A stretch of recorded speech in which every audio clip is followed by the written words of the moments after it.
Una vez explicada la fase quirúrgica de colocación de los implantes, vamos a explicar ahora la fase protésica. Pero antes de nada, vamos a empezar con una serie de conceptos preliminares.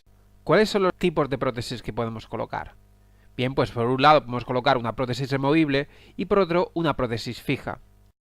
Dentro de las prótesis removibles podemos hablar de las prótesis sustentadas por locator, que son un sistema de machiembrado para implantes unitarios que permiten una gran sujeción de la dentadura. Otra opción dentro de las prótesis removibles son las prótesis removibles sustentadas con barras, en la cual todos los implantes están unidos por una misma estructura. Esta estructura es ideal cuando se trata del maxilar superior, ya que permite un reparto homogéneo de fuerzas en el mismo. Y dentro de la prótesis fija tenemos dos posibilidades, la prótesis fija cementada y la prótesis fija atornillada.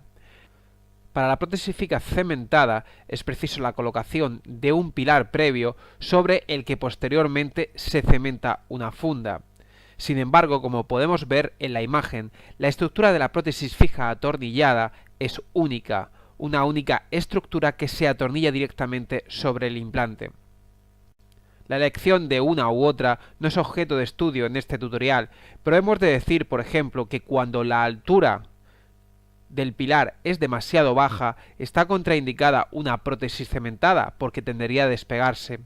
De la misma manera, si necesitamos un compromiso estético importante, no optaremos por la prótesis atornillada, ya que ésta en el centro lleva un agujerito llamada chimenea que le hace algo más antiestética.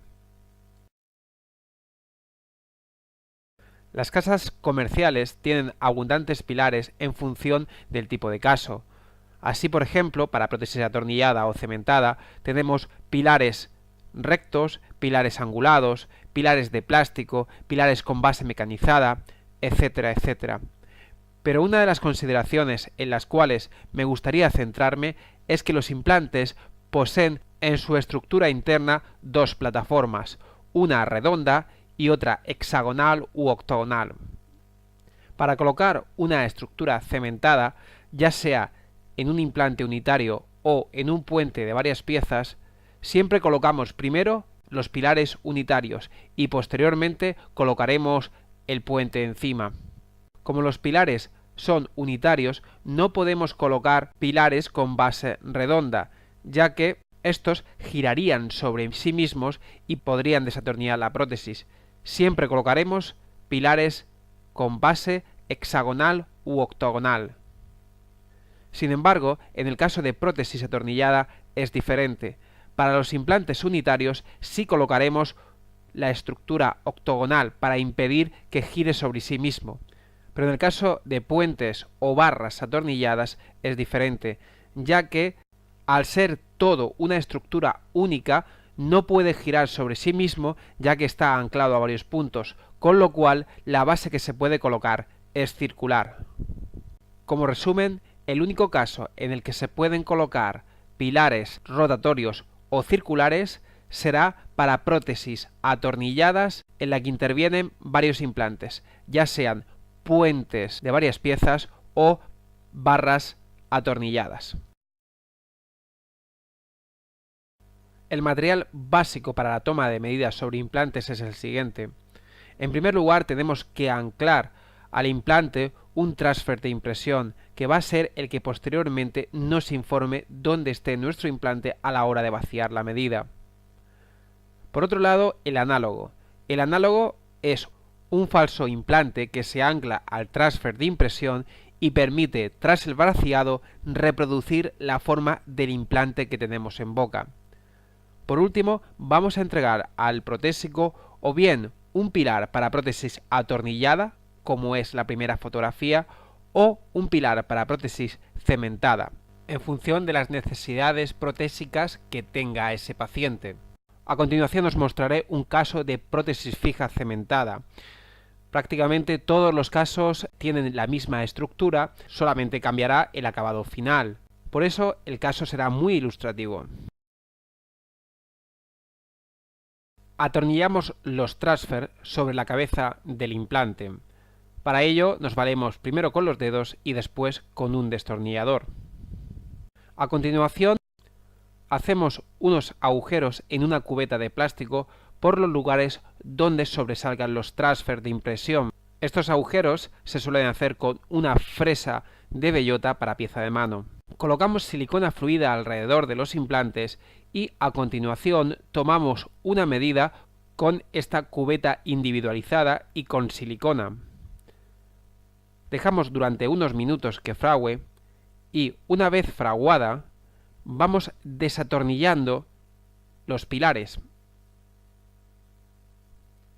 Una vez tengamos desatornillados todos los pilares, la cubeta individual saldrá por sí misma.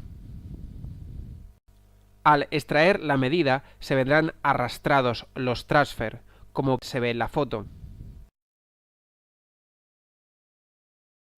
El protésico lo que hará antes de vaciar la medida es incorporar el análogo, ese falso implante, al transfer, de manera que a la hora de vaciarlo pueda quedarse ese análogo incrustado en la escayola. El protésico, a través de la medida que le hemos facilitado, nos elaborará una plancha base con un rodillo de cera. Tras posicionar en boca esta plancha base, hacemos morder al paciente y comenzamos a determinar, en primer lugar, el plano de Fox, la línea media, la línea de caninos y la intercuspidación con el antagonista. Con la información aportada al protésico, este nos elaborará una estructura metálica en la que comprobaremos su ajuste en boca, el tamaño de los mismos, y tomaremos una serie de referencias, como por ejemplo una mordida con cera o con silicona del antagonista. Por otro lado, pactaremos con el paciente el color de su prótesis, por medio de una guía Vita. La siguiente prueba se llama prueba de bizcocho. En esta prueba se debe comprobar el color, el tamaño de los dientes, la inclinación correcta del plano oclusal, la intercuspidación correcta, la oclusión idónea, etcétera, etcétera. Comprobado que todo es correcto, se vuelve a enviar al laboratorio. Este va a traernos la prótesis acabada. Una vez comprobada la idoneidad por parte del odontólogo y por parte del paciente, atornillamos los pilares y cementamos con un cemento provisional para comprobar durante unos meses que no haya ningún problema y que el paciente esté a gusto con su prótesis. El mundo de la prótesis sobre implantes es muy amplio, pero espero que este pequeño tutorial os haya ayudado un poco a entenderlo.